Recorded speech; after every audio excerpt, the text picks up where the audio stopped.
So I just made some of the best microwave cookies I have ever made. And the ingredient consists of brown sugar, all-purpose flour, regular sugar, butter, milk, marshmallows. I got the approval by me.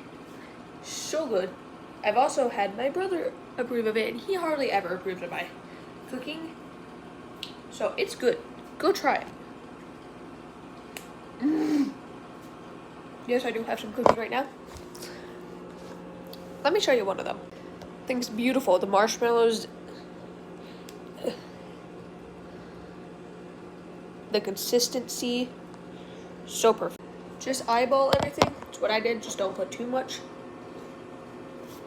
And make a big batch if you want. Things are delicious. Make them for Thanksgiving. I assure you, you will not want to miss out on these. They are so good. Love y'all. Bye.